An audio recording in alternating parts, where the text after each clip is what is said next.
Howdy, partners. I really just wrote this so that I could say howdy, partners. But we are back in the saddle. Welcome back from break. I hope yours was enjoyable and restful. I didn't see anybody on crutches, which is great. Great news. Thank you for being safe as well. What I wanted to do today was walk you through, I did a little bit of review of the plot structure and 4 biggies and drew those diagrams over again just to make sure that everybody was on the same page again, because we are tackling another narrative text over the course of the next few weeks in class. If you need to go back over all of that stuff, go back a couple of weeks in the posts, and you can find that one post that I did that has links to all of the videos I did regarding stuff earlier in the year, and the link is right there. You can click on it and go through all the stuff again.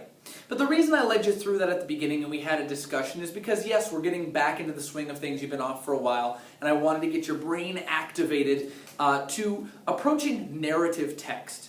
Now, narrative text is different from informational text and from persuasive text in that narrative text tells a story. Well, we know, just like in the story of our lives, we are people who do things based on who we are, and those things get us into situations, problems we have to solve, or obstacles we have to overcome. And in doing so, it forces us to change what we're doing, and eventually when we resolve these conflicts that are at the core of what we navigate as people, we're able to look back at those conflicts, take a look at what came up over and over and over again, and really use those to learn something and change ourselves and who we are and start the process all over again. Well, those of you out there who are using your noggins know I just described character, plot, conflict, theme. And we know that in order to make purpose of our lives, we need to learn something, we need to change as people, and we need to grow and evolve and become better. Well, the same thing is true of a narrative text, in that it tells a story that was crafted by an author for the same purpose. Even if it's fiction, nonfiction, doesn't matter the genre. If there is a story involved, it is crafted for a purpose. What our job is as readers is to get at that purpose. And we call that the main idea. It's what we connect to. And we know that that's true in life and in literature. So we began with that, and then I led into another section of kind of what I'm talking about based on my expectations for the next 3 weeks as you're reading this. You guys are 8 weeks away from being 8th graders. A little scary for some of you. Some of you, I'm totally confident that you're prepared to put in the amount of work that you need to be independent learners. Because remember, that's what you are.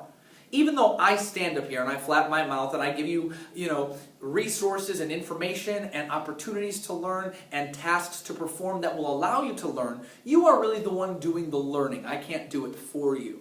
And so I'm going to approach the last 8 weeks of the year in a way that I'm going to treat you like you're 8th graders already. Now what that means is I'm not going to be at you at all times of the day saying, make sure you get this done, make sure you get that done. I'm just going to expect that you have it done. And I'm not going to give you too many warnings if you're acting the fool in class. I'm just going to ask you to step out because you can't handle it anymore. 7th grade is difficult, and we talked about this today, and I know that it's difficult, and it's because in addition to transitioning from an elementary style education to a secondary style education, you also get all these hormones going through your brain and your body that are making you crazy at times. And you're dealing with all of this, and that's understandable, and that's supposed to happen, actually, as unfortunate as it is. It's supposed to happen. You're supposed to kind of feel all over the place at times. What I'm asking you to do now is understand that you have a job, put those things in control, be responsible and respectful to yourself, and be prepared every day. I let the classes know I am no longer going to be giving half stamps when I stamp your homework. You either did it and put in the effort, or you didn't. I'm also not going to be letting you know when I'm going to be stamping your packets throughout the course of this novel. I'm just going to ask that you understand your responsibilities and you're keeping up with them. Okay, Mr. Kaz, what are my responsibilities? I'm glad you asked, because that's what we spent the rest of the class discussing. Now you have a packet, as you do always, and it's downloadable at the bottom of this post, as it is always. But I wanted to make sure I went through this so that everybody knew what I was expecting from them. First page, first section, is wait what just happened. We've done this all year. It pays attention to the 3 biggies out of the 4 that we can focus on while we're going through things. You're going to write down the chapter. Now these chapters don't have numbers, they have titles, so I would write that down instead of 1, 2, 3, 4. Otherwise you'll drive yourself nuts trying to figure out which chapter is which. The characters for each chapter. Yes, I do expect you to write down every single character that appears in that chapter. Plot points. Yes, I expect you to write down everything that happened, but that's why I say points. You don't need to write me sentences, bullet points. This happened, this happened, this happened. Short, sweet, just for you to keep track and do those things that a quality reader does. Conflicts. Any conflicts, whether they're long-term or short-term, they come up in the chapter, write them down. That's because we know that conflict is at the heart of what we do when we're reading a story. Conflict alters the plot in such a way that it affects the characters, it affects the course of the book, and so we need to be fully prepared on that. But there's also one other thing. Predictions. Yes, you must make predictions throughout the chapter and after the chapter, and every single predictions box must be full, otherwise you don't get a stamp. Here's why. I don't love college basketball. I don't have a team I root for. I don't really follow it at all. I think that it's not as exciting as the NBA, so I don't watch it until March and April. Here's why. The NCAA tournament. I fill out a bracket every year. Now, I don't put any money on it because that would be kind of foolish because I don't know anything about it. But I listen to the TV programs, I read about the teams, and I say, okay, I think this team will beat this team will beat this team, and I make predictions. That allows me to have a purpose for watching. It makes it so that I can actively watch and get something out of that NCAA tournament.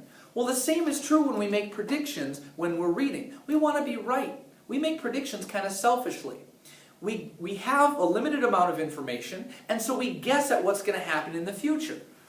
Well, we want to be right. And so we read with a more focused energy than we would have if we didn't make predictions. That's why you're doing it. That's why I expect all these boxes to be full. That's not new, though. I'm going to move on to the end. I've given you one for each, but then you'll notice at the end of the Wait What Just Happened organizer, you see 2 other questions that I'm asking you to fill out. But again, we'll be doing this after. That's why it says drawing conclusions.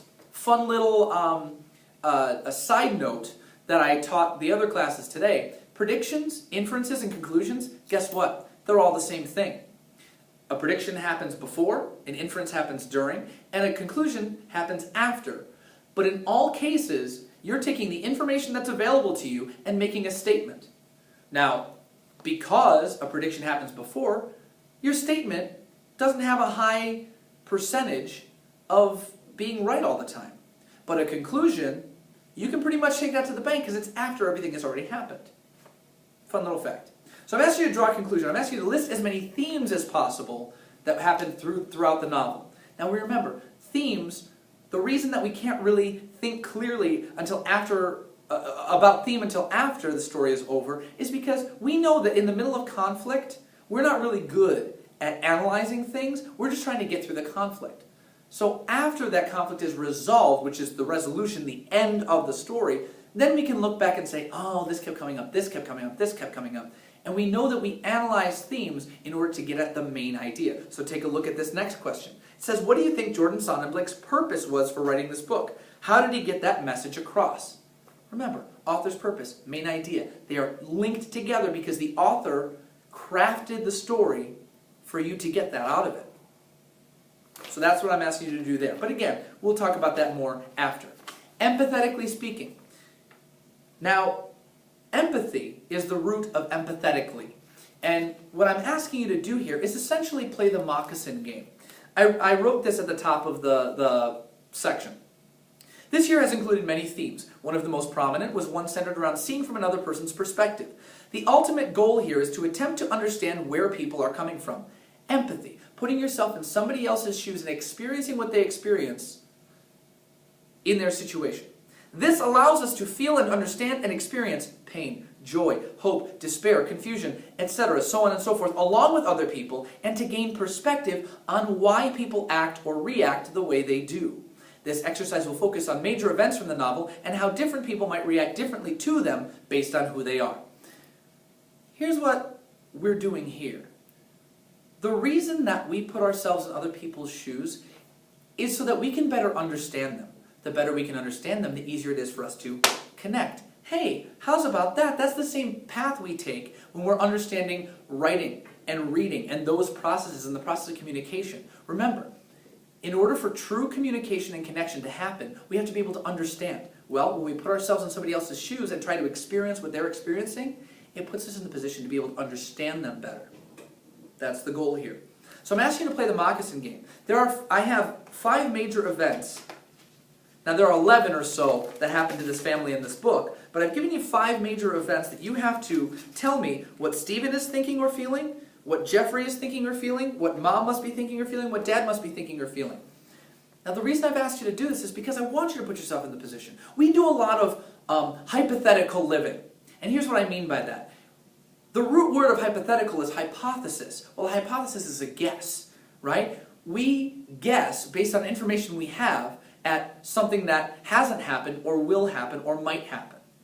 Well, when somebody wins the lottery, what do? We say, oh man, if I won the lottery, I would. That's what I'm asking you to do here. Pardon me. That's what I'm asking you to do here. If this situation happened, these people, knowing what I know about them, must be feeling this. And then I ask you, okay, identify with one of those people that you most closely identify with that feeling. You feel this way because, and you answer that question. But then I know that you're not going to exactly line up, so how would you directly feel if you were in that situation yourself? Okay? Give me specifics there. That's what I'm asking you to do. Play the moccasin game. Any other questions, you can come see me. The next section isn't new either. It's vocabulary. I gave you 15 slots for vocabulary. If you want to do more, I will certainly give you extra credit. But I'm asking for the word, the page number, the part of speech, the definition, and then a sentence you create. This is the same as it's always been. And the reason I have you choose your own vocabulary is because I don't know what words you know and which words you don't know. But just like always, I will give suggestions in the body of my posts for vocabulary that you might be new to, that you can use in your own exploration of this novel. The reason we do vocabulary, because I know some people go, ooh, vocabulary. The reason we do vocabulary is the same reason that you want to use 64 colors instead of 8 colors when you're painting a picture. You can communicate your purpose better using more than less. Your words are the same way. Remember, we learn more words so that we can make sure people can understand us. Because when they can understand us, we can make a connection. Do you see how all of this is related? I hope so. I hope so. Last but not least, if life had a soundtrack. There's not a movie for this, but sometimes I think maybe there should be. And you know that when we're talking about mood and tone, in a movie it's supported by a lot of different things, and the soundtrack is one of those things that supports the mood and tone as the plot, character, conflicts, theme, all of those 4 biggies and the rest of the literary elements are working together. Sometimes they enhance the mood or the tone with a specific song that really drives it home. So I'm asking you to take 7 tracks by different artists, tell me what scene they would go with, and why those songs are perfect to enhance that particular scene. Could be any song from anywhere. Make sure if it's got some questionable language, you find the clean version. But I'll even give you an extra credit if you burn me a CD, or if you don't have a CD burner or a computer, I'll let you. So most of your parents still have tape recorders lying around. You could tape it for me, or you could do digitally and put it on a flash drive, and I'll take it that way. But if you give me that music, I'll even give you some extra credit. So that's what I'm expecting of you. And remember, I'm expecting you to do it independently. And I'm expecting that when I say, okay, I'm going to stamp today, I'm going to make sure everybody's on the same page, I'm just going to expect that you have it done. Because that's your responsibility. Okay? So now you understand this. If you don't, remember to come to my remedial. My remedial is today, this week, because we didn't have it yesterday. Or next week, Monday. Just make sure you come see me. Okay? I don't want people to be treated